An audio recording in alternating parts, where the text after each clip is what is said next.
Welcome to the Jedburgh podcast. I'm the creator and host, Fran Racioppi. Each episode, I speak with transformative leaders, visionaries, drivers of change, and those dedicated to winning no matter the challenge. The Jedburgh podcast is founded in the lineage of the special operations Jedburgh teams of the past and is produced in partnership with Talent War Group, a management consulting and executive search firm focused on helping you optimize the people side of your business. We're sponsored by Jersey Mike's Subs. Together, we share the mission of giving, making a difference in someone's life. Visit the Jedburgh Podcast, Talent War Group, and Jersey Mike's Subs on the web and on all social media. A percentage of all proceeds is dedicated to the Green Beret Foundation, supporting America's Special Forces and their families. Even though it was a gimmick at the time, it actually turned into a symbol for me and for everybody else that follows my journey. It made me feel powerful, confident, and feel like I could literally take on the world. I decided in my mind, I made the decision that no one's gonna stop me. That's not my life anymore. Anybody in my way, I was gonna demolish to make sure I got out of it. I'll say I can't answer that for you because I don't know. You know that answer. So if you could learn how to take responsibility for yourself and accountability on how you performed and what you did in here today, is it your absolute best? 9 times out of 10, they'll always say no. We all wear a mask at some point in our lives. Some of us wear a mask to hide something. Others wear a mask to show something off. But what happens when that mask defines you? When that mask allows you to become someone else, free from judgment, critique, your past? What happens when the mask also prevents you from moving forward? Ninja warrior Flip Rodriguez was the man behind the mask until he chose to face his past and flip the script on his life. Jesse, you told me we weren't going to Miami without sitting down with Flip to tell his story, and I'm going to tell you right now, you weren't wrong. Yeah, I've known Flip for 10 years, both from Ninja Warrior and from the film industry doing stunts. And like most of our ninja friends, I'd always been impressed with his incredible athletic ability, work ethic, and positive attitude. But we had no idea what emotional struggles he was facing and the trauma he'd overcome, or how he would change the world. Then in season 7, he took off the mask and shared his story. Flip was sexually abused by his biological father from age 9 to 15. He sits down with us in Boca Raton's Jumptwist Ninja gym to share his story of betrayal by the very person we're told to respect, trust, and admire growing up. Flip talks about the difficulty of accepting what's happening to you, the dangers of normalization of abuse, and how he eventually took a stand and walked out. Flip also shares how he was able to overcome his own trauma with the limited resources that a child has, from powerless victim to action and empowerment, through stages of fear and then anger and defensiveness, to building the strength and confidence to change not only his own life, but the life of every child who struggles with abuse. I've done a lot of episodes on the Jedburgh podcast in the past 2 years. Flip's story is one of the most impactful we've ever told. But Flip's ability to take a difficult, negative situation and put a positive spin on it and find the light in whatever difficulty you're going through is contagious across everything he did. So not only did we get to sit down and tell this story about his life and what he went through, but he and Jesse also taught me how to be a ninja. And I may have made it up the wall. You did. I was super proud of you. It's a full-size warped wall, but just so you know, you can't stand on the boxes when you do the cliffhanger. I had to. It doesn't matter. You're the Ninja Warrior. I'm the podcast host. I got to do whatever it takes to get through some of these things. Listen to our conversation with Flip Rodriguez from Jumptwist Ninja and Boca Raton on your favorite podcast platform. Watch the full video version with ninjas in full swing behind us on YouTube. Learn more about Flip on Instagram at YoungFlip7. Read his book, The Man Behind the Mask, and flip the script on your life. Get involved in the fight against child abuse at fightchildabuse.org and support Flip's partnership with the Barbara Sinatra Children's Center Foundation. Follow Jessie on Instagram and Facebook at Jessie Graff PWR. Subscribe and follow at Jedburgh Podcast on all social media, and check out our website, jedburghpodcast.com. Once you're there, click the Modballs logo for $10 off your first order. Flip, welcome to the Jedburgh Podcast. Appreciate it. Thank you guys for having me. And thanks for hosting us. We have to thank Christina, who's sitting over here, for hosting us in Jumptwist Ninja. Yep. This place is awesome. Yeah, thanks for the training session. Yeah, I enjoy it. I spend a lot of hours here. Well, we came into like a complete, it was like the celebrities showed up over here. We had little girls crying. Yeah. I mean, so you made little girls cry. How do you feel about that? Context. Yes. Context. That's a very good way. Crying in excitement, but it was awesome to see. That was really special. This is a really cool place, and I think what you guys do in here are amazing. And we're going to sit down with Christina a bit later, and we're going to talk about the gym. We're going to talk about what's going on, but Absolutely. the impact that both of you are having on youth, and we're going to talk about coaching in a little bit, and we're going to talk about the next generation of Ninja Warrior. But absolutely incredible the impact that you see, here on the sidelines when you're both interacting with all of these athletes. It's just truly amazing. Yeah. So 12 times, going on 13. Yes. American Ninja Warrior. Yeah. Yes. I need a One new of hobby. the legends. One of the legends. I need a new hobby, clearly. You got a couple more years in you. I think I got like at least 10. Absolutely, Nice. I think I got at least Like, 10. this is a I'm Tom hoping not Brady though. attitude right here. I'm hoping I get on my 13th year, I win it, and I don't have to go back to competing, anyways. Right. Right. Yeah. I got my goal. I can't imagine you ever wanting to leave the sport entirely. Like you're No, such a no. part of training. No, not at all. I Amazing mean, kids. you get to impact the world this way, in different spaces. We compete in Germany, Sasuke in Japan, so many different places that get to meet new people, impact new people, and just kind of shed hope for the people that need it. Yeah, but especially just the way you share such valuable life lessons with the kids, like in every session. I can see them like absorbing and processing these things that are making them better humans overall. It's amazing to see. Yeah. I want to be like that. Well, I mean, you got to think about it. Like you, Flip. Life doesn't care what age you are, right? Yeah. If life is going to teach you a lesson, a valuable lesson, is going to knock you down on the ground, you have to learn how to get back up, no matter if you're 6 years old or 36. So it's hard to teach those values with younger kids because they don't realize what's happening and they don't understand how life works yet. But if you start them off young, they'll come to understand that, oh, I got to keep going no matter what happens in life. Yeah. So should we tell them how amazing Flip is? Yeah. Oh, God. Absolutely. Well, I mean, Depends who's telling the story. Jesse's going to tell that story, but Yeah, I mean, Flip was just amazing at Ninja from the first time. I just saw recently that you threw a front flip into the jumping spider on your first Sasuke Oh, yeah, venture. yeah. That is wild. Like, you have no idea how many people fall on the jumping spider just like trying to hit the trampoline and get into it, and Yeah. just on your first try. I would call those my young and reckless years. Those are rookie mistakes. You're not supposed to do those things. No, but those are like special opportunities that you have when you don't realize how amazing the opportunity is, and you Yeah. have the freedom to just like give it everything and try crazy stuff. And like, it's really cool that you got to do that for a while. Yeah. I mean, 21 on a national television show where you don't know what's going on. You're so naive to that realm that you're just like, oh, I'm just going to go play and have fun and do this. And you don't understand that G4 is going to turn into NBC in 10 years or 6 years or whatever it is. And you don't really understand the opportunity that's in front of you. So it could have ruined my Japan. It could have been my the last Japan one, time yeah. in Sasuke. So it's just one of those things where I'm glad it just worked out better for me than it could have. Yeah, but I mean, very few people make it to stage 2, and you made it to stage 2 in Japan your first year. And how many times total now? Was it like I think 7? I've been to stage 2 like 7 times and failed 7 times out of 12 years. out of But 11 you keep years. going back. Out of 11 years, I failed stage 2 7 times and haven't been able to pass it. Until this past season, which finally broke the curse, and it's a huge weight lifted off your shoulders because it's like we only get one shot. I don't think people understand that we really only get one shot at the course, and we don't know what the course is until we get there. so there's no practice on the course. No. before you get out there. You can't touch it. Like, you can get disqualified if you touch an obstacle. Really? And they don't show them to you the day before. Yeah. You're getting your rules walkthrough an hour before the competition. Yeah. So you're standing at the start, and this is the first time that you've seen anything on there. I mean, an hour before you get on the course, basically. But yeah. There's a lot of background a lot of people don't know. So when we go fly into our city qualifiers, we have no idea what we're coming into. So they put us in our hotel, and then we show up to the stadium, and then we do rules and regulation when they say, and then we typically are waiting around for like 2 hours before rules in some kind of room somewhere.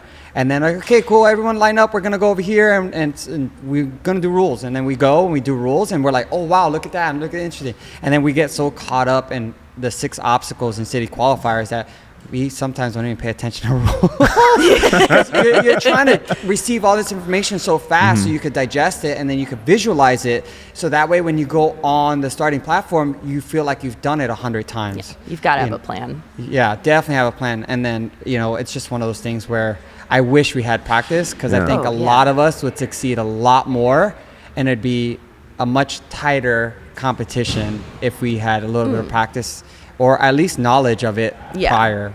I mean, that would maybe make it more fun and easy and less stressful. I agree. But the thing that's so cool about Ninja, I think, is that it tests your ability to see something, come up with a strategy, and execute. And when it feels nothing like you expected, improvise. I definitely agree to that as well. And I think also what a lot of people don't understand is, so Jessie might run later than I will. So if I run at 10 p.m., she might run at 3 a.m. because she's at the end of the list, as opposed to me being early on at the night. So you're talking about Jessie and I get there at the same time. We get there, 5 p.m., I think. And then we wait for the sun to go down. We do rules and regulations around 9 p.m. And then they start half hour or an hour after rules. And then everyone just waits until their turn. So if you're at the end of the list, you're literally waiting all night in Universal Studios outside, just waiting on the concrete. Hopefully it's not raining. Yeah, you hope it's not raining. You hope it's not freezing, because you're going to be there cold. This is reminding me of many trainings that I've been to. Yeah. Oh, I'm sure you've had it a lot worse, and I'm complaining here about competition. Oh, yeah. No, I got nothing to complain about. No, but you don't know when you have to perform. Right. That's kind of what it comes down to. I mean, I think in the Army, and we talked a little bit about it this morning after we did our recording with Colonel Battle from U.S. Army Recruiting Command. We talked about parachuting, and you'll sit in that harness for hours. Waiting for weather, waiting for pilots, waiting for, you name it. And all for, 60 seconds? Jeez. And I guess in that situation, you only get one shot at getting that thing right, too. Yeah. Because if you mess it up, it's over. Oh, it's done. Over. Yeah. Well, let's talk a bit about all of the first 6 years. Because the first 6 years on the show, you were the man in the mask. Yes, sir. Yes, sir. Talk about the mask. Where did it come from, and what was the rationale and reason behind that? The way I like to put how me and the mask got involved was kind of like Cinderella's slipper, right? Everyone tries on the slipper, and then the person you least expected to fit is the person it fits, right? So I was in a gym training parkour and free running at the time, and then one of my friends was cutting up this mask that got left behind in a cubby. And he was super creative and drew on it and just made some cool artwork. And then he literally tried it on everybody in the gym, and I was the last one. And then when he put it on me, he was like, "Yo, Flip, that's yours now." Because it fits you so perfect, it doesn't fit anybody else. And then we designed one of my first parkour videos introducing the mask behind it. And then it just kind of kept going from there, snowballing from there. And I didn't know how much effect it was going to have into my life, where I would kind of have a second persona to a degree, having the mask, because having a mask is like Peter Parker and Spider-Man. I always compare them. Everyone loves Spider-Man, but nobody really cares about Peter Parker, and they think Spider-Man has all the powers when really Peter does. So it makes me feel like I'm a superhero when I have the mask on at those times. Well, you talked about it being this relationship between being a superhero and being a villain. Yeah. And when you think about performance, and when we talked about being at the start of the course and having to visualize it and look at it, how did it help you in your performance when nobody does know who you are, and you can kind of go into this different mindset? And what is that mindset? Yeah. It's interesting to me with the mask on the starting platform, because I walk into the show and have my mask under my hat, literally just hidden, kind of like Spider-Man has. Superman has his little uniform under his shirt, and so I go they call you up and they're like, "Flip, start at the bottom of the stairs," and I'm like, "Okay, cool." So before I even step onto the stage, I kind of do my thing. I turn my hat to the side. I pull the mask down, make sure my hat is nice and snug, and then they go flip walk up, and then when you walk up, people are like, what is this guy doing, right? Like, it's so weird because at that time, no one had like a gimmick, right? And I say gimmick because everyone now has a gimmick. And for me, even though it was a gimmick at the time, it actually turned into a symbol for me and for everybody else that follows my journey. And it made me feel powerful, confident, and feel like I could literally take on the world. I know it sounds silly, but that's what it did. Yeah. When did you realize how symbolic it was? It's crazy because like I'll look back into my journey and think about the mask and all that and how everything turned out, and I couldn't have written it better. Yeah. And I think when I really took effect into the mask was when I took it off. I didn't know how much I needed it or wanted it until I took it off. For season 6, I took it off, and then season 7, I talked about why I took it off. And then that led me to like, I could do everything on my own. And then when life got hard, I was like, I want to go back to the guy with the mask who showed no emotion and was a man and just tough, right? Like, and I couldn't do that without the mask. It was the weirdest thing. It's like a kid with a security blanket, right? Like, as long as they had their blanket, they were okay. And that was like, for me, was like one of those things. So if I had like a bad season, an embarrassing season for me, what I would clarify as embarrassing, and I wouldn't want to show my face, essentially. So with the mask, like, okay, you see the mask, even though you know it's me, I'm still badass because I have I'm Spider-Man right now. You can't tell Spider-Man anything, right? So it was just one of those things where I had to lose it in order to realize what I had. Why lose it? Why take it off? So I took it off because I always talk about this all the time. JD, who was one of the producers on the show, which Jessie knows very well, he called me on season 6 before filming happened. He's like, hey, just so you know, you're going to be casted again for the show. Congratulations. He's like, hey, I feel like there's something more to you and the mask. I feel like there's a story there that we could talk about, and I think it will motivate a lot of people. And I was like, I don't know what you're really talking about. He goes, just think about it. Like, we'll make it very nice and da-da-da. He was trying to like convince me, right? So I'm season 6. I took my mask off. I'm just like, nope. I'm the man. Like, you can't tell me anything happened to me as in my story, right? So I took it off to like test the waters, and then come season 7. Was season 6 a good year? Season 6 was when they introduced an invisible ladder, and I fell right at the edge. I would still call that a good year. Yeah, no, I would say it's a phenomenal year, but I didn't get the buzzer. I didn't get the buzzer. So like for me, I'm very like, if I don't get the buzzer, I didn't do well. Yeah. Because that's always the goal, right? Like for me, it's always been to win American Ninja Warrior. So with season 6 happening, me taking off the mask was a test to the ninja community and the people watching, and for me, for my own performance, because now it's like, if I'm struggling, you're gonna see it, because that's not being covered up anymore. Right? Now you get to see my vulnerability to that degree of how much pain I'm in on the show. And what was your conclusion at the end of season 6? Did you feel like you'd passed the test, like I took off the mask and I did well, or was the fact that you fell a little bit short on that invisible ladder? Well, the invisible ladder showed that I still had the guts and the heart to push through. But when, because everything airs later, my real test for the whole mask coming off and continuing to be off would be how other people reacted to it, right? And I hate that I kind of went that route, because now I'm putting a lot of opinions on what other people that don't even know me think of me, right? So it was, right now I see it as a con, but back then it was a pro for me, because it let me learn to be who I was, and it was okay to be who I am. And everyone took very well to me taking the mask off. And that's when everything started turning for me. I'm like, I don't really need the mask, because I am still me, right? I'm still Flip Rodriguez, not David Anthony Rodriguez, So it was very interesting, all that, taking it all off. Yeah. But did you say there were moments after that when things got hard where you were craving the mask again? Yeah. So as time goes on, so like season 6 was a good test, like putting your toe in the pool to see if it's cold for me. And then season 7, when I was able to talk about my story, was very, what's the word I'm looking for? The most vulnerable I've ever been in my life. And I was vulnerable to a camera, to one producer who was JD, and then one camera guy. And being so vulnerable, I was like, after the interview, I'm still like crying and stuff. And it was done, and I literally felt like I regretted it the moment it was over. A lot of people don't know that, because I just realized as it ended that I just told my story to 1 million people at least. At least. And now I have no control of it. I lost control.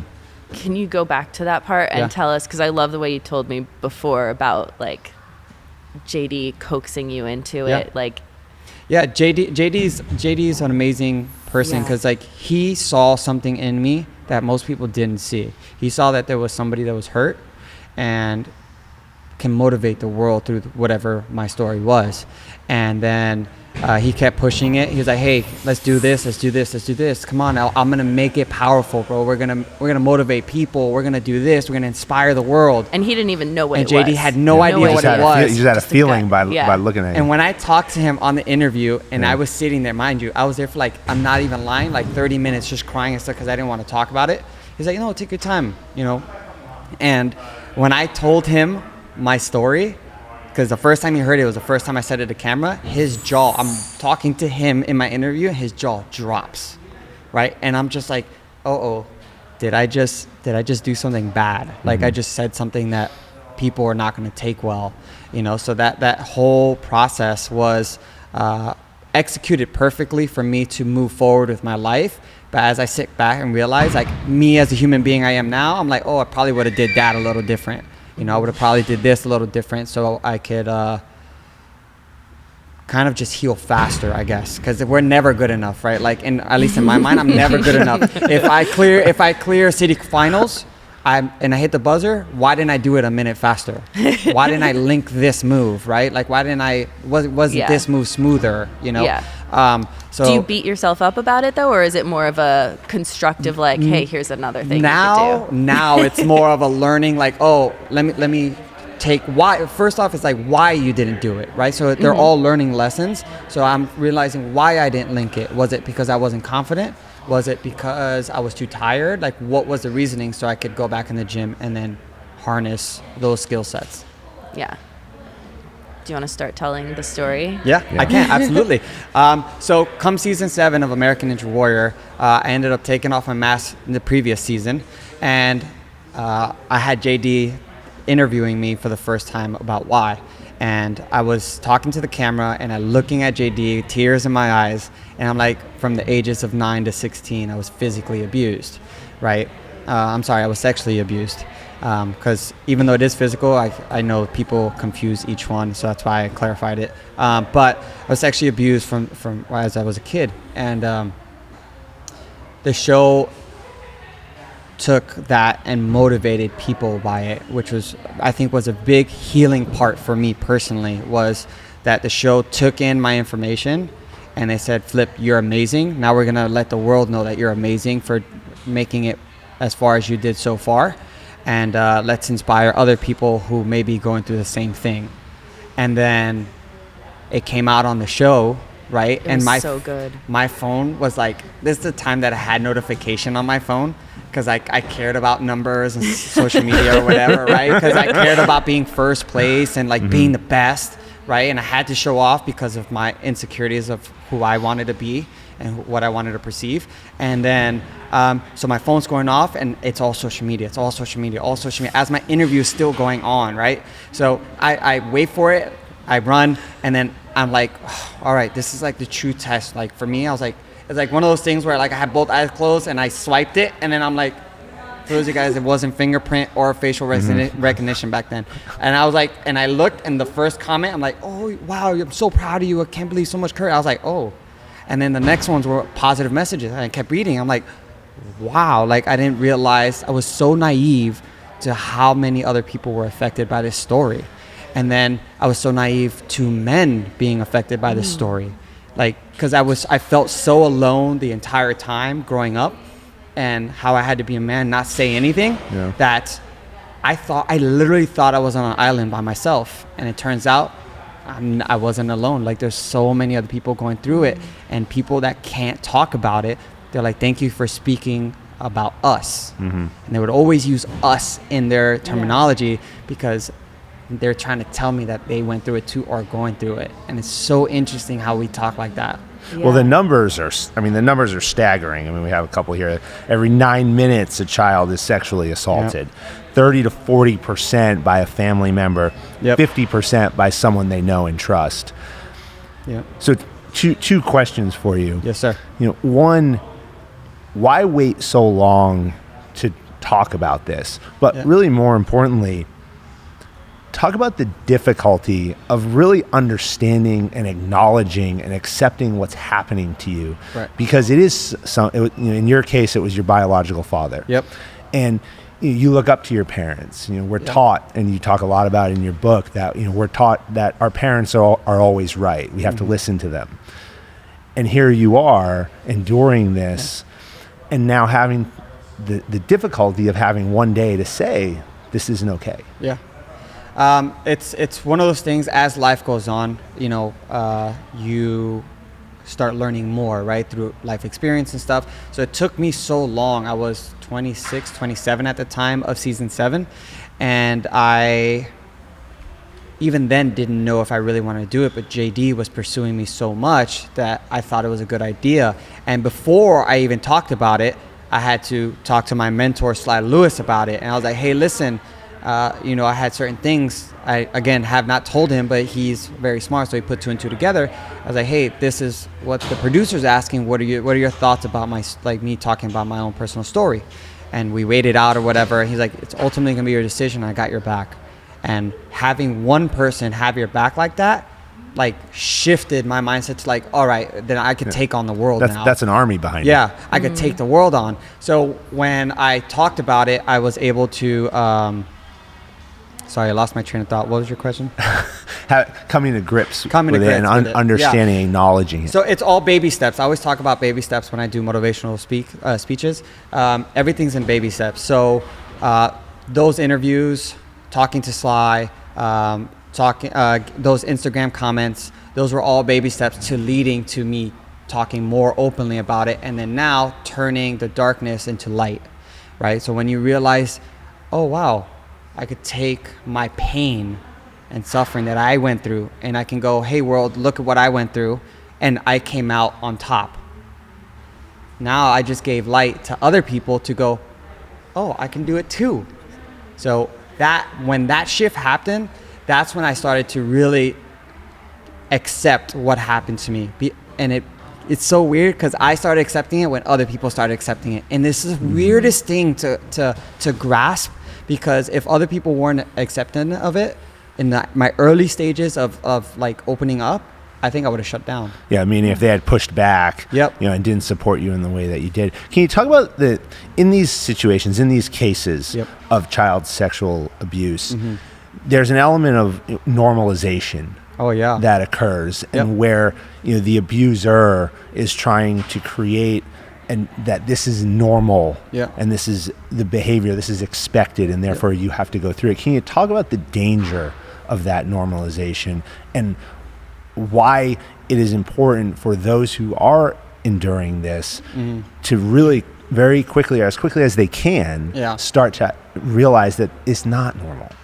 It's really called grooming, right? So most predators are someone that a lot of people trust, right? Whoever they're trying to attack or whatever the victim they're trying to get, they're trying to build trust first, because once you build trust, no matter what they say, 9 times out of 10 they're going to trust that. So it being my biological father, that trust was instilled in me since ever, because I was always told my parents are right, and you never argue with your parents, right? Because what they say goes, and if you don't agree with them, then you get punished. You go to timeout or sit in the corner, whatever it is, right? So it's just one of those things where you have to realize that if you feel something's wrong deep down inside, chances are there's something wrong. And me as a grown man today, it would never make sense for a grown man to talk to a child a certain way, or a teenager, early teens, right? Because those are steps into grooming, right? So once you build trust, you start having these little awkward conversations to see what happens, and then you make maybe a little bit of advancement, and there's steps, there's protocol to all of this. So when you learn how to identify that, now you can see it easier. I hate to say it, but I spot things a little easier now, because of my abuse, right? So I'm always very authentic with who I am and what I've gone through for the reason for people to learn these steps, right? Like my book is not going to become a #1 seller, and because this pill is a very hard pill to swallow, right? But it is there for people to learn, and somebody that's going through it to understand how I did it, so maybe they can do it. Like for me, therapy wasn't, I didn't want therapy. I still don't want therapy because I did it. I made it out. I'm good, right? Now, could therapy have helped? Probably. I have no idea. But to me, to confess to some stranger, I wouldn't do that, right? So it's all baby steps, and to come to the understanding of the greater good, like when you talk about things, like, and understanding that my lessons could be learned for somebody else so they can see what somebody else is doing and maybe prevent what's happening to me or to them. I'm sorry. For you, what changed? What was that period of time? What was going on in your life as you began to get older and go into high school? What changed in your life to bring this realization to you? Role model. So I think a lot of people might know, if you know anything about my story, everyone knows that Will Smith was a huge influence in my life, huge. And while I was growing up, I reached an age about 16, and Will Smith came out with an interview at 60 Minutes. And he was talking about, building the big bad wall or whatever, and how you build one brick at a time. So I was like, okay, that makes sense, right? So I take all these little lessons that he's talking about in his life, and I'm implementing into mine little by little. And then there was an interview with Travis Smiley he had. And I was so depressed at this time. Like I hated everything in my life. My place that I like to vent at was always in the shower, because I always knew no one would come through the door without knocking, right? So it was like my private place, and I could be myself in the shower. And Will Smith was talking about just decide who you want to be, right? Once you make a decision on who you want to be, what you want to do, and how you want to do it, life just gets out of your way, right? It's like water. It wants to go around it, right? It doesn't want to push anything. So when I heard that, it was like an instant click. So maybe all the little lessons that I was picking up along the way of listening to him for a year or two, and mixed in with that piece of information, was the final piece for me to like, oh, I don't have to be depressed. I don't want to like go, off myself at this point, like, because it got that bad that I thought about it, and I was like, no, this is what Will was talking about. I have to make a decision right now. So if my decision is I'm going to keep going with my life, then from this point forward, I'm going to do everything in my power to make that happen. And it was an instant switch, maybe not in the right way, because I went from this like, oh, like I'm depressed kind of kid to like, nope, if I don't want it, I don't want it. You can't tell me anything. That way with everything. It wasn't like I could pick and choose when to do it. I had to turn everything off in my entire life to like understand how that power worked.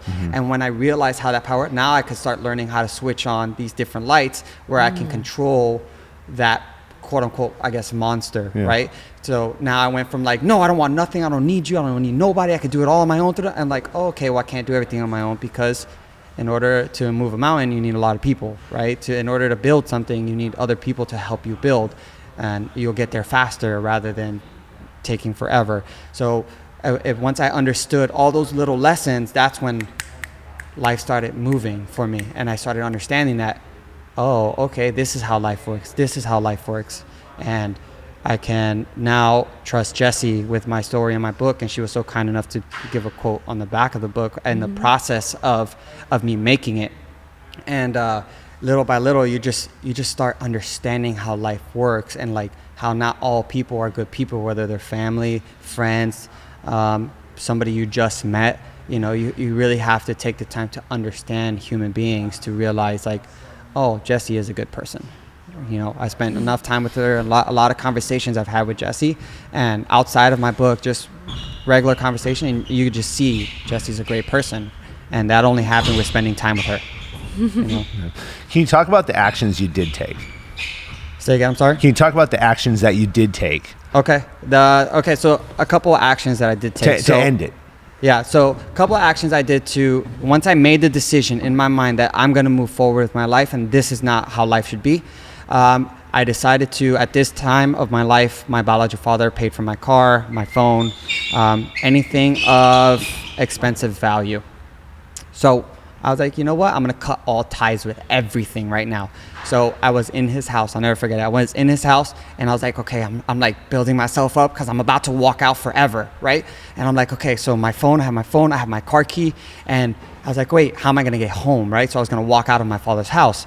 So I called my mom. I said, Ma, I'm just letting you know I'm walking home. So you could pick me up on the side of the street or I'll just meet at the house. She said, well, what's going on? I said, Ma, this is where I started like to really take control of my life. I said, Ma, if you don't do it, I'm just going to hang up the phone on you right now. Like either come pick me up or not. Right. And I was aggressive with her and I didn't mean to, but that's the only defense I had. Baby steps. Yeah. Right. Exactly. Baby steps. So then I hung up the phone and I was like, all right, building myself up. I'm like, okay, I hope. And it's still like, it's one of those things I'm like, I hope he doesn't see me. Right? Because then I can avoid the argument and him stopping me from going, right? So I'm looking, he's in the kitchen and his back's turned and I go to his office and I put my car key and my phone on his desk. And I come back and I make sure he's not looking and then I go out the front door. And as I'm going to the front door, I bolted out the house, ran, right? Once I got out of the neighborhood, I was relaxed, walking, breathing. My mom, sure enough, pulls up maybe like 20 minutes later, 30 minutes later. I don't remember the time frame, but I'm in the car.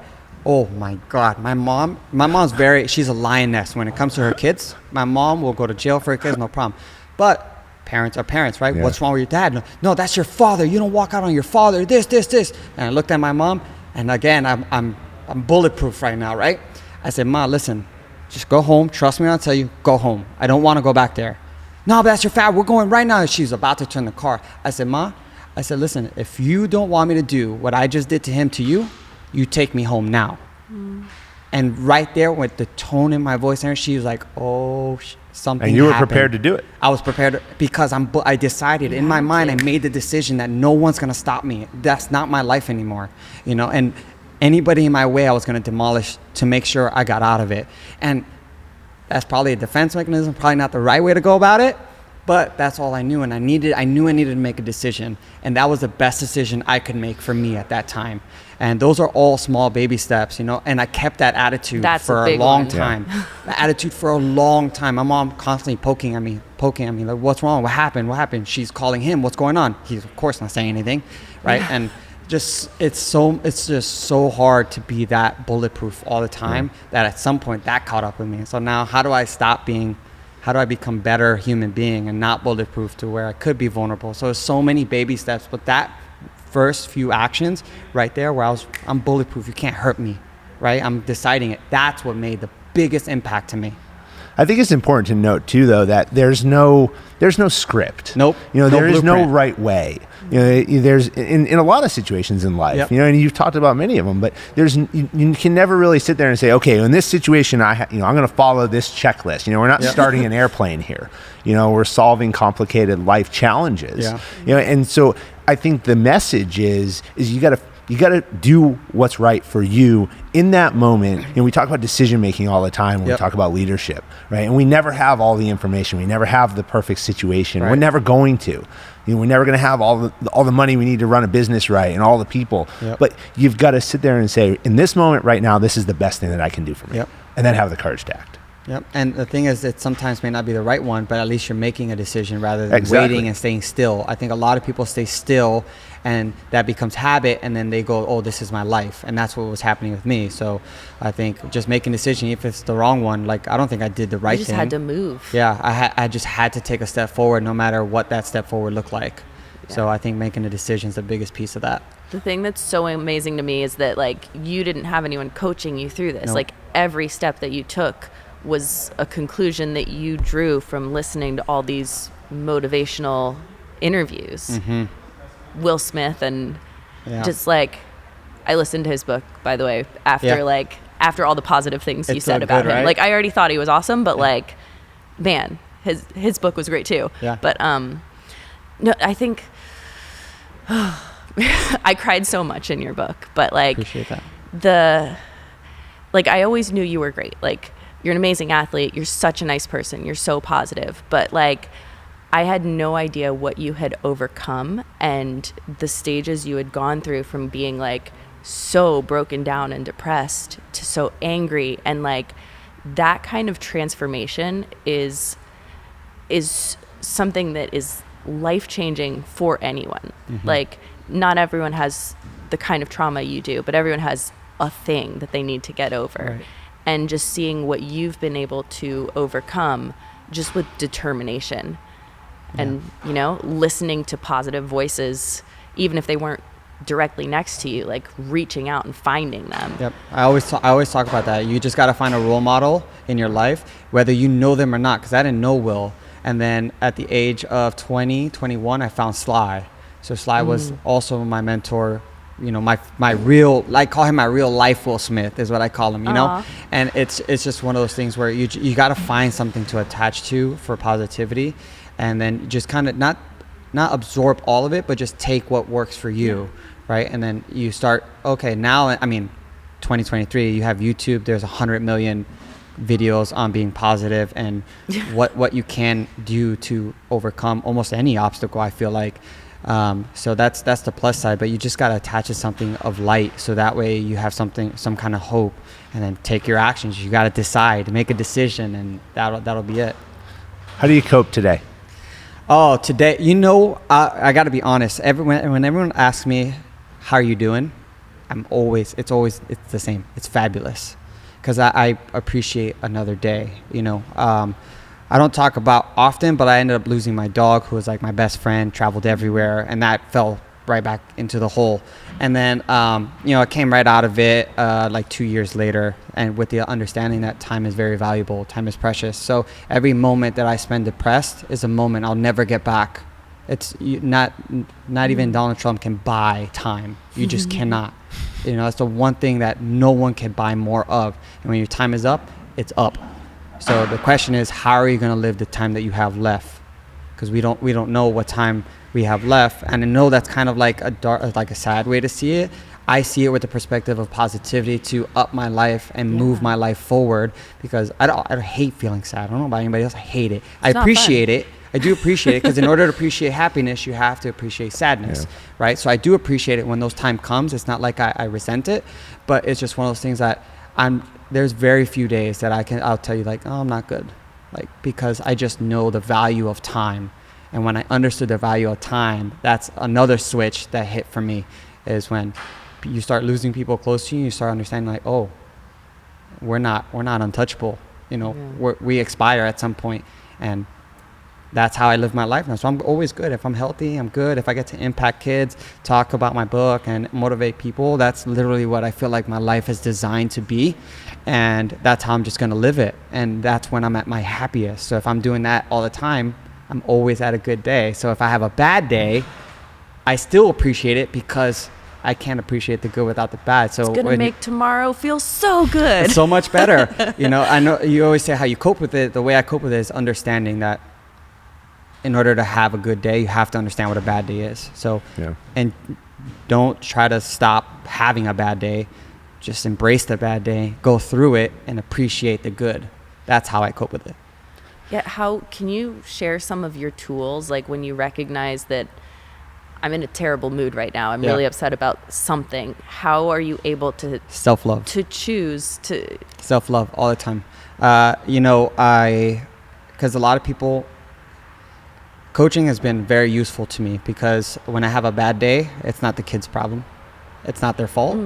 They have no reasoning to why I'm having a bad day, right? Whatever it may be, girlfriend breakup, my mom's sick, or whatever the reasonable reason to be upset and have a bad day and kind of push people away, that's not their fault. So when I understand, like, going into coach, pushing it all aside to help them, because their time is just as valuable as mine, because we're all here for a limited time. So I don't want to ruin their time. So doing that over and over, week in, week out, I started to understand that, oh, I can push my feelings aside, right, for somebody else, right? So for my kids, I can push it aside, make sure they have a good day. Once their day is over, I can go on to handling my business. But typically what ends up happening is, because I'm so joyful and so motivational to them, because I'm trying to inspire them, that I kind of embody that for the rest of the day, right? So my tool would be essentially using coaching to motivate other people, and in turn, while in that process, I'm being motivated myself. So like now I love doing these truth is videos on social media where I kind of just like take what I'm experiencing at the time and kind of like put a spin on it to positivity. So I have an outlet to like express in a sense. And because life is all about perspective. So if you're having a bad day, you know, you could always turn it around and see it from a different perspective where, okay, damn, well, I really had a good day yesterday. So I guess a bad day now, but tomorrow's gonna be even better day, right? So everything's all about perspective and just finding something that you love to do all the time, right? Like right now, gaming for me is also a big thing for me. So I love gaming. Even though it frustrates me, I still love to do it, right? So when I'm having a bad day, I get to game, and I get to game with one of my buddies named Eric. I go out and I'll game with him, or not go out, but I'll go to my computer and I'll game with him, and we'll just talk mad smack. And then by the end of 2 hours, I'm in a great mood. Because I did something I love that I enjoy. That's so self-love, important, self-care is so powerful, so positive that you just have to understand what you love to do. No matter how you feel, what do you love to do, right? And if that means being with a loved one, just call them, say, hey, what are you doing? Let me buy you dinner. I'm not having a good day. I just want to hang out. Yeah. Right? Because even a simple hug changes everything. Right? From someone that you care about, even a stranger, a random stranger, it changes everything. So when you take care of yourself and find out what self-love looks like to you, you're almost unstoppable. One of the big things that we're talking about this year and in a number of our conversations is this concept of standards versus goals. And we have goals. We all set goals for ourselves, right? And you know, I talked about it a lot around New Year's. And then everybody comes to New Year's, I'm going to go to the gym now. You know, I'm going to get fit. You know, I'm going to stop eating an entire pizza. But often like these goals, you know, we put them on a pedestal. And we never really think, well, how am I going to get there? Right? Because you can't just set a goal and then expect it's going to happen. So what I talk about is standards. You know, what's the standard that we're going to set for ourselves that is actually achievable? Actually achievable every day. So I'm not going to eat the whole pizza. You know, but am I going to stop eating pizza? No, I'm not going to stop eating pizza. You're going to stop eating pizza. You probably don't even eat pizza. But she's the healthy ones. Yeah, exactly. But maybe I have 2 pieces of pizza, not 6. When you're talking about positivity, you're talking about self-care. You know, we're talking about going into season 13, you know, coaching and training. When you think about that standard now that you set for yourself to achieve your goals going into this year and going into season 13, what is that standard that consistency? You hold yourself to? And I say consistency for a reason. So I'm sure everyone who ever has been to the gym or still currently goes to the gym and they go to the gym all the time, there's a day that you don't want to go, right? But a lot of days you don't want to go. But you show up anyways. That's you true. show up anyways. No matter what you do, you show up. No matter how that workout or that training session turns out, you show up, right? And for people that are starting to get into gym or want to start in the gym, how do you do that? Okay, well, let's take it in baby steps. First, I'm going to put on my gym clothes and I'm going to go to my car. All right, cool. That's for the day, right? This is someone that can't jump from 0 to 100, right? The next day, okay, well, I'm going to put on my clothes, I'm going to get to the car, and I'm going to drive to the gym, right? Go to the parking lot. All right, cool. I did it for the day. And now when you do that over and over again, you go 1 foot closer every time. Now you're building habit without even realizing it, right? You're just being consistent. You're being consistent. So now you keep going. At some point, people are going to go, why are you in the gym so much? And then you'll be like, oh, wow, yeah, I haven't missed a day in the gym in the last few weeks, right? And then your body starts to change. People are like, wow, you look good. You know, and then that'll, like, you start feeling good, right? So then it's just baby steps. It's just consistency. You stay consistent. No matter what you feel, you just stay consistent. No matter what happens, even if you go to the gym and instead of your 3-mile treadmill run, you do 1 mile of walking, at least you went. Yeah. And now we're being consistent. So if you stay consistent on what you want to do and take steps forward, it's very hard for somebody to lose like that. One of the things I love that you do with your kids is how you teach them to get up after falling, but the grit. You've talked to me about your kids doing dead hangs a couple times, and that's an image that I don't know if it's wrong to think it's so cute, but amazing. It's interesting because a lot of parents that are more cautious with their kids would look at it and go, why would he let that happen? Because I'm a big believer that Ninja's amazing. I love Ninja, but Ninja could disappear tomorrow. It could. So what does that mean for Ninja as a whole? Because that's where I coach, that's where I look at. So my goal is to always teach discipline, character, and the understanding that just because you're in pain does not mean to stop or quit. Right? So when Jesse's talking about my kids and dead hangs, I would literally tell my kids, I don't care what you feel, you just don't let go. Yeah. You can cry, you can scream, you can do whatever you want on that bar. Don't let go for the 2 minutes. And then I instilled that enough in them so much. 6 months later, one of my kids goes, oh, I want to hang a little longer. So he went from 2 minutes to 10. And just recently, he went from 10 minutes to 30 minutes. At the end of our training session, to 30-minute dead hang. Wow. And that is wild. Did that happen because he got stronger? No, it happened because he got stronger mentally. He's like, no, I can do it. No, I can do it. I know it hurts. And he'll shake out. It hurts. Yeah. He's hanging on. And then, but he saw his goals. He saw 10 minutes. 10 minutes motivated him. So he saw 15. He goes, no, I could do more. So he saw 17, and then 20, and then 23, and then 25. And then come 30, parents like, we got to go. Yeah, right? We don't parents like, no, listen, like, we love your goals. You've impressed us all. You did fantastic. Now it's time to go. You know? And But at 30 minutes, he felt accomplished now. Yeah. Now, it has nothing to do with strength. It has everything to do with his mental strength of it. And you just drill it into him day in, day out. And it's okay to cry. It's okay to scream. It's okay to be mad. But don't let go. Yeah. I love that I've seen two of your kids at least that have been hanging on the bar and they're crying because it's hard. It's hard. It hurts. But they have enough determination to be like, I'm just going to cry through it. Yeah. Like I'm strong enough to fight through this and I'll cry through it. And that's such a powerful tool to have as a human. And it's so amazing that you're teaching them that so young. Baby steps. It's little by little. It didn't happen that way. It just took time. But all baby steps. And that's what I want to leave. That's how when my time expires, that's what I want people to remember me for pushing people to become better human beings no matter what happens. Because at the end of the day, once my time expires, people forget about me. In time, people forget, you know.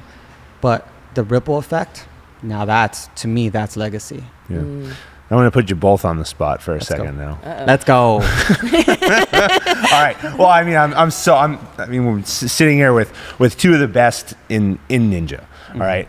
Before we started, we were talking about that. What's the difference between first and third, right? What's the difference between first and fifth? You know, even first and second in a lot of different types of activities and sports. And I talk about this with athletes that I coach and work on the mental side and the performance development.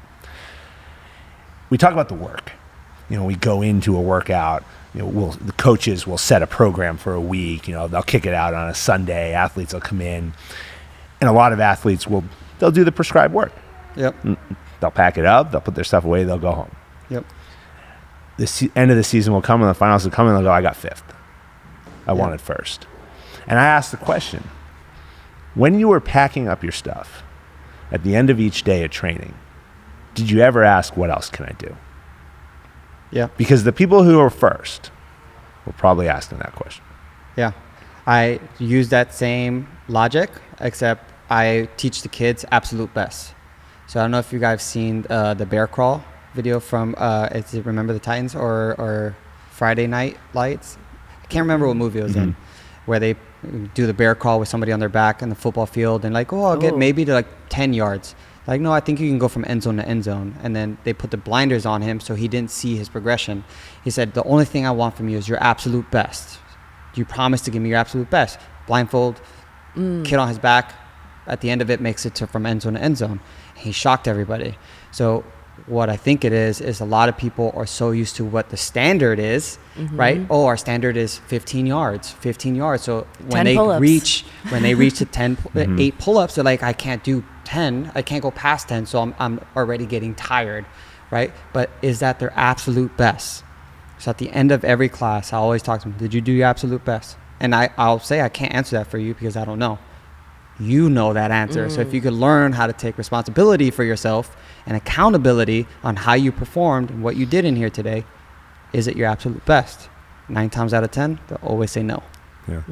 But they have the awareness to know that. And that's the key to everything. So I think that's the biggest key to first and fifth place is to understand, did I do my absolute best right now? Okay, tomorrow when I train, I'm going to ask that again. And I'm going to ask myself and see if it's different from the day before. And the only way that works, though, is if you're utterly vulnerable with yourself and so open and honest that when you look in the mirror, you go, you suck today. You know what? Tomorrow, you're going to do better. You have no choice. You have to do better. You said you wanted this goal. Nobody gave you that goal. You wanted it. So you're going to hold yourself accountable. And then I literally talk to myself. I'll be on the course. I'm like, oh, I'm such a pussy, whatever. And I'll talk to myself, right? I'm on there while I'm training. I'm pushing. I'm like, no. And then I have somebody like RJ, I'm my training partner for Ninja right now. And he does something, and I'll always one up him. And I'll see if he'll let me go. And then I'll go, oh, you're just going to let me, you trash talk. You're just going to let me do that? Are you going to let me do that to you? I'm the last one. You're going to let me be the last one in the gym? So I love that, like, you apply that to yourself. Like, you're always going to one up someone, but you're also sharing that with your training partner. Like, you're giving them the opportunity to rise to their best. Their absolute best. So my goal would be now, I hope RJ is doing that with whoever he trains with, or just himself as a life tool in any aspect, whether that's training or creating a business. Did you do your absolute best at work today? Oh, no, I may have let, this issue create that I didn't do my absolute best. I may have taken something personal and I half-assed something. Oh, well, guess what? Now you learn from that. Tomorrow you'll do better because yesterday you sucked. So it's going to be easy to improve the next day. But as set it the goes bar on, really low. Well, at some point the bar gets higher, right? So you got to keep going. You got to self-assess. Self-assess is huge. The biggest difference between my best season being last year and all my other seasons is I reassess the people around me and the content that I was intaking. Ooh. What's some of the new content that you feel changed you the most? I stopped listening to music. Really? Really? Throughout the season of Ninja Warrior, I stopped listening to music. It was all podcasts, all positive. Ooh. I got a great podcast for you. Yeah, I know. I'm doing my Jedburgh homework, podcast. so it's so great. I have a new one, and I just started listening to other people, motivational speeches and stuff, because they got like compilations and stuff on YouTube with motivation stuff from The Rock, from Inky Johnson, from Eric Thomas, from so many other people. Tom Bellew, who's a big motivation for me as well. Like, you got to look yourself in the mirror. If you suck, you say yourself you suck. But tomorrow, I'm going to do better. You got to be so real and authentic with yourself and who you are and what you're doing that, sometimes you're not going to be the best. But that's okay. As long as you know it and you do better next time. Yeah, love yourself for who you are, but hold yourself to the highest standard. Bingo. Couldn't have said it better myself. Yeah. I'm trying to think through, like, a while ago I made flashcards for myself because I would tell myself I sucked all the time. Yeah. But I also was getting my feelings hurt. Yeah. Because I was being really mean to myself. Yeah. And so I made a set of flashcards that were like, okay, I'm thinking you suck, but that really means think of 3 ways you can be better.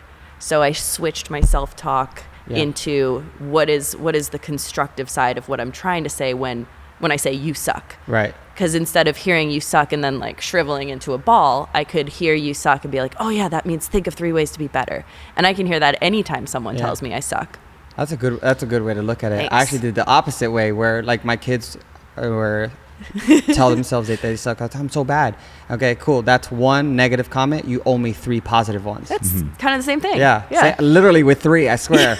But they would have to say it to themselves, right? So that's the only way it works. So flashcards is cool because you're writing it down, and as you write it down, you're remembering it. Yeah. That's awesome. I like that. To we're on the same page. We're on the same page. For sure. Yeah. I want to get your list of motivational videos that you're watching too. I got tons. I bet. Yeah. I bet.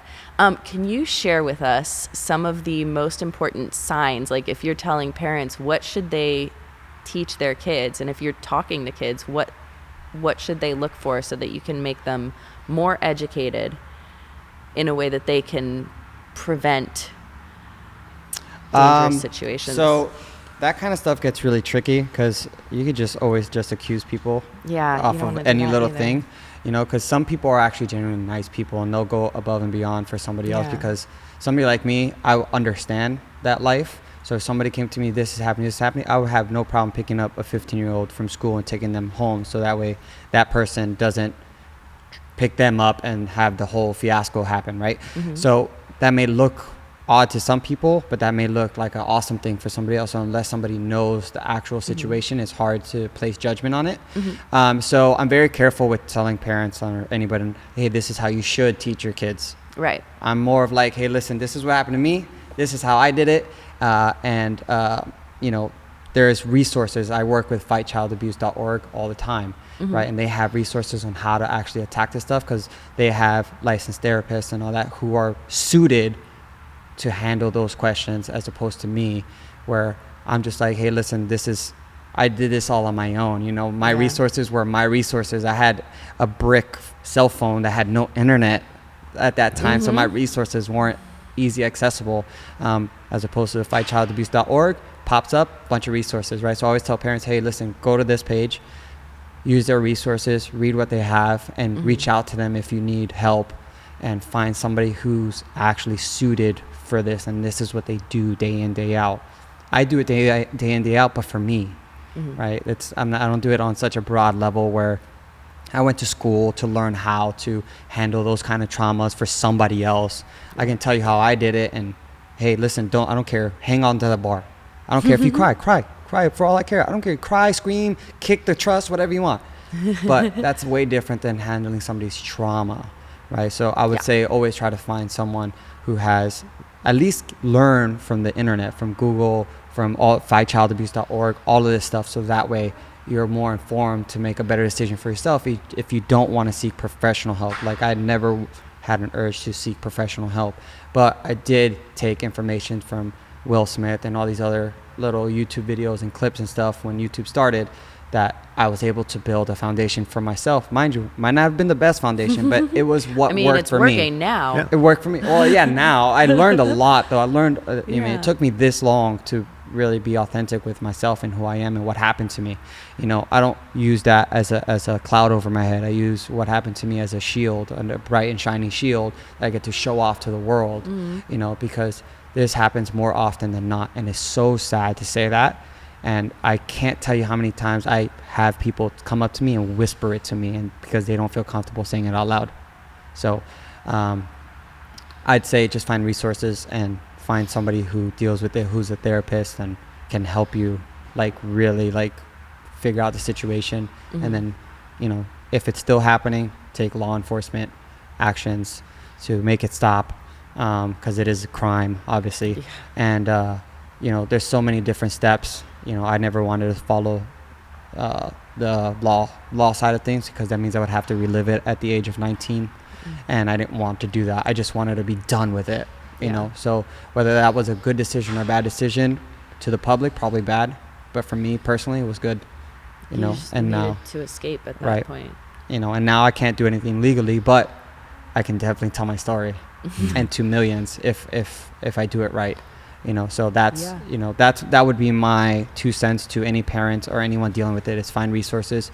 You have it literally the most powerful resource in your pocket. It's your phone. Just do some research, read about it, figure out what they do to get better. And you could do that on any aspect, whether that's, you know, sexual abuse, physical abuse, mental abuse, whatever you're going through, there's an answer out there, I promise you. Just make a choice and do something. Just make a decision. That's all you got to do. Take the information, figure out what's the best decision for you, because no one can tell you how to live your life but you. And that, I think, is misunderstood heavily. You ready for the real test question? Absolutely. All right. The Jedburghs in World War II had to do 3 things to be successful. They had to be able to shoot, they had to be able to move, and they had to be able to communicate. They're habits, foundations. We talked a lot about habits and foundations today. If they did these 3 things every day with the utmost precision, then they could actually focus their attention on more challenging and more complex things that came their way. What are the 3 things that you do every day in your life to set the conditions to be successful? First, I live by example. So I always tell people that I'm not a liar. So when I tell Jessie that, well, I can't tell Jessie because she lives in that world, but if I tell someone I've been exploded or hit by a car, they go, no, you're lying. The one thing I don't do. I'm not a liar. Whether it hurts your feelings or not, I'm going to let you know, right? That's one example. Second example is always be real with who I am in the mirror, right? So I always tell my kids that I mentor, I always tell them 2 questions. You have to look, what are the answers when you look in the mirror and you ask yourself who you are, right? And number 2, when you lay down at night, can you sleep with ease? Those 2 questions I always ask myself also to keep me in check. If I can do those 2 things and I'm happy about them, then I'm doing what I believe is right. Follow-up question. if you ever lay down and are having trouble sleeping because something's gnawing at you, Time to change. What do you? Time to change. That's when you know, right? Or if something like a burden on you, like let's say I mistreated somebody, right? And it hurts me, right? Yeah. I'm like, okay, no matter what, I'm going to try to make ends meet, right? And I'm going to go and I'll apologize or whatever that situation may look like. And I'll go do that. But those are the tests that will test me as an individual, because most people just go, no, just leave it alone. It'll fade away. It'll fade away, right? No, and I'm like, no. With time, it might. It might with time, and then it will build. One will stack, and then another stack, and another stack. So I always try to do those little things. That's also falls under leading by example, right? So if I messed up, Jessie, I apologize. I was hoping I could make it up to you with some kind of gesture, lunch, or I don't know how severe it is, but I figured out, I apologize, it'll never happen again. I can't think of anything that you've ever done to me. No. Yeah. I hope You're not. clear. You're I clear. hope not. Thank God. Nothing but inspire. Those little things that I start checking myself, because in my mind, I'm in front of my kids all the time. I don't drink alcohol, not because I really don't want to, but because I don't want to give my kids the green light to drink alcohol, because that leads to driving drunk and so many other experiences that could be very negative in their life. So I wouldn't say I fiend for alcohol at all. I don't really care for it, but it's one of those things I keep in mind. I don't do drugs because I don't want my kids, if I post on social media I'm smoking weed, oh, well, now Jordan Carr, who is the youngest to clear the warp wall on Ninja Warrior, has a green light to smoke weed because her mentor, Flip Rodriguez, is smoking weed. Right? So little things like that I keep in my mind all the time, to where, no, I can't do that. Hey, you want to go to the club? No, I can't. Why?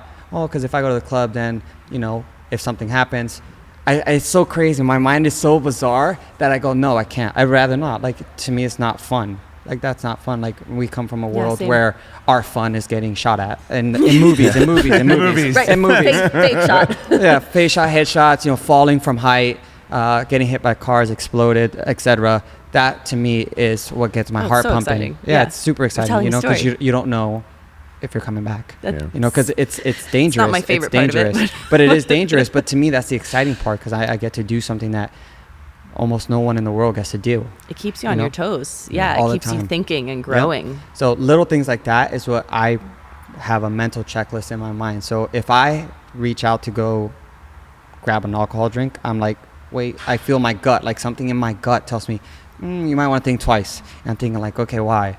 I know it's crazy, but that's just how I am, and I have to lead by example. So I think leading by example covers almost everything, but that's literally how I live my life. And if I decide to have a drink, I would do it in the most responsible way, because I am of age, and I would do it either at home or with people that I trust, as a perfect example. If I chose to engage in alcohol, which most of the time I don't ever, but you do it responsibly. There's always a right and a wrong way to do things. Sorry if that went on longer. So That was good. I've done 110. I think I've done 110 episodes on the Jedburgh podcast in 21 months, and I'm gonna tell you that your three have resonated. I shouldn't say this, but I will.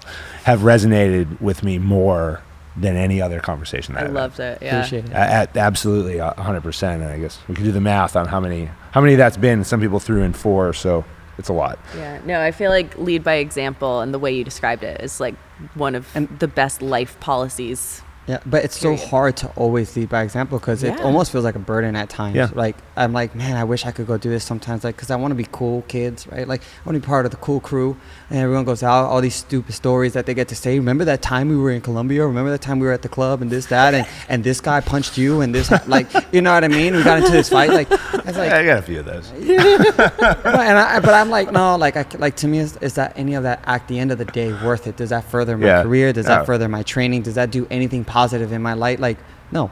So easy. It's almost an easy decision. I don't want the kids to do it, and it's not going to help me. So easy. No, done. I'll give you the other two too, and dig into those for a second. I mean, I spent a long time in my life. I say a long time. I'll give you the exact number: 7, 8 years, where I couldn't look at the person in the mirror. Yeah. And I grew up with a certain set of values, and I went into the Army, and I became a Green Beret, and I achieved, my goal, and I had a standard for myself. And every day I woke up and I looked in the mirror and I said, I'm faking. this standard that I believe I need to live, that I should be living, I'm not. Yeah. And that weighs on you. You talked about being authentic, and it becomes exhausting. You reference being exhausted in the book.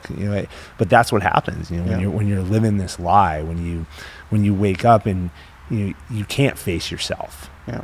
And then to your third point about being able to sleep at night. Yeah. The amount of I spent the better part of 5 years not sleeping. Sleeping with a TV on. Because the fear of shutting the TV off and having to sit there with my own thoughts, because before I went to lay in my bed by myself because everyone had left me, was more fearful than putting the TV on and just having that running in the background and never really actually going to sleep. But also not facing those demons and facing those challenges and having the courage to do that. And then when you finally wake up one day and say this all has to end, and you make the choice that you talk about, it becomes so liberating. That is one of the most realist things you can ever hear, when someone goes, I wasn't happy with myself. I couldn't sleep, and I needed the TV on. That speaks volume to how much you self-assess yourself and understand that, there's got to be a change, and I think a lot of people understand that that's happening, but they don't do anything about it, because it's easier to stay the same than to actually want to change, or actually change, not want to change. Everyone wants to, I think, but to actually change is hard. And it's amazing how long we'll draw that out. Because we never want to actually look and say, we always say tomorrow. You got to do this. Tomorrow. That's me. I always say tomorrow. And I'm like, no, my mentor tells me all the time, you better not say tomorrow. You got to do it right now. Because I know for you, tomorrow never comes. It's always tomorrow. And I'm like, right. So dishes, something as simple as dishes, right? My mentor never misses. Never misses a dish. He'll never go to sleep with a single dish in the dishwasher. Or in the sink. Never. That's a thing. Does he wash the dishes before he eats?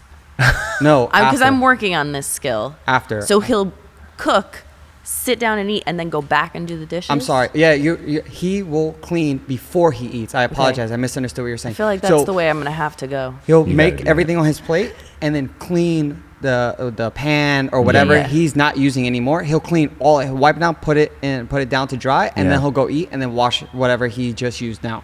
He's insane. So little things like that, what everything you were talking to right now reminded me of. The smallest things, this habit, what we do every day will determine the kind of person that we'll become tomorrow.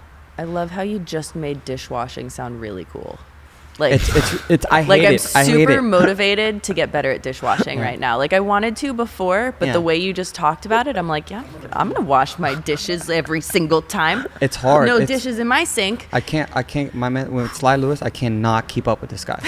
He never misses. He's a machine. I promise. To me, he's like a machine. He never misses. If I want to compete against him, I have to know that I can never miss, not one day, not one. He never misses. And little things like that, he'll always constantly tell me, do it. Don't do it tomorrow, because you won't do it tomorrow. I know you won't. And then he self-checks me. And I'm like, check. Okay, I'm not the person that will say, hey, tomorrow, and I'll get it done tomorrow. I'm the person that says tomorrow to let it go. Right? So now I know who I am. And now I can work with that. So now, when I go, okay, I'll get to tomorrow, I go, no, you're not. So do it right now, no matter what you're doing. It's so amazing to have a voice like that in your life who can see you and give you that feedback that makes you more realistic and more connected to real who life you Will are. Smith. And and he lives around here, right? He lives in Florida, yes. And that's part of the reason. Well, I came back. Surrounding yourself with Yes, you got to surround yourself with better people. My circle was small already, and it became even smaller when you realize, because we always make excuses for people that we love, whether it's a relationship, your family, your best friend, whatever it is, and those may be the very people that are holding you back because they don't want you to swim because they're drowning, even though you can try to help them and help them swim, but you can't. Sometimes if they don't want to swim, they're not gonna. They just don't want to, So you can't drown with them. You have to swim on your own. And that's one of the hardest pills I had to swallow, is to understand I had to change the people I hung out with. That is the most realist thing I've ever heard. You are the people you're around. And what you've shown all of us through this conversation, your book, and sharing your story, is that you can flip your perspective. Always. Can always Just flip takes perspective. Yes. I always call it flipping lives into positivity. Yes. Thank you. Thanks for Appreciate sitting you guys. down with us. Thanks Yeah. for sharing your story. We Appreciate talk about you. leadership. Thanks for having the courage to be a leader. Yeah. And lead from the front. Appreciate you guys having me and giving me such an amazing platform to talk about it. And what you guys are doing is amazing work because you give people like me a voice to kind of inspire and motivate people to become better, you know, and really just try to leave more ripple effects in the world. Aw. Awesome. Thank you. Thank you.